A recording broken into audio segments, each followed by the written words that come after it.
spoštovane slovenske demokratke, slovenski demokrati.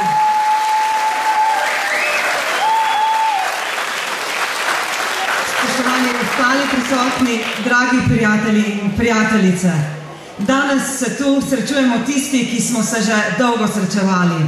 Tisti, ki verjamemo v demokracijo. Tisti, ki verjamemo v svobodo. Ki spoštujemo človeka. Tisti, ki verjamemo v človekovo dostojanstvo. Tu se srečujemo tisti, ki nas ni bilo strah dvigniti glasu, takrat, ko je bil za to potreben še poseben pogum.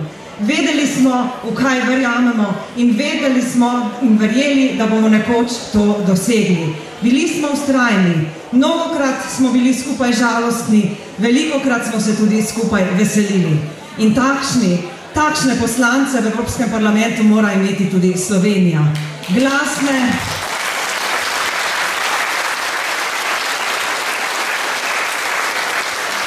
Slovenija mora imeti v Evropskem parlamentu poslance, ki vedo, zakaj so tam, ki vedo, koga zastopajo, ki sodelujejo in ki povedo, kaj mi tu v Sloveniji mislimo o posameznih evropskih politikah.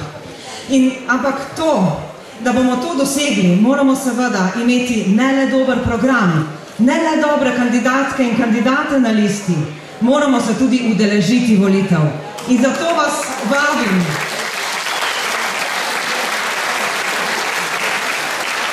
da na volitve ne pridete le sami, povabite tudi svoje družine, povabite svoje znance, povabite svoje kolege v službah. Zagotovo vas bodo vprašali, zakaj pa so te volitve v Evropski parlament tako pomembne. In takrat jim povejte. Zato, ker Evropski parlament odloča tudi o tem, kakšen zrak dihamo. Evropski parlament odloča o tem, kako skrbimo za svoje okolje, kako ravnamo s kemikalijami. Evropski parlament odloča o tem, kako skrbimo za odpadke, ali jih recikliramo ali ne. Evropski parlament odloča o tem, ali boste imeli prostor za otroški voziček ali za kolo, ko se boste odločili za vožnjo z vlakom. In Evropski parlament odloča tudi o tem, kako varne so igrače, s katerimi se igrajo naši otroci in vnuki. Zato se mora v njem slišati glas evropskih poslank in poslancev iz Slovenije.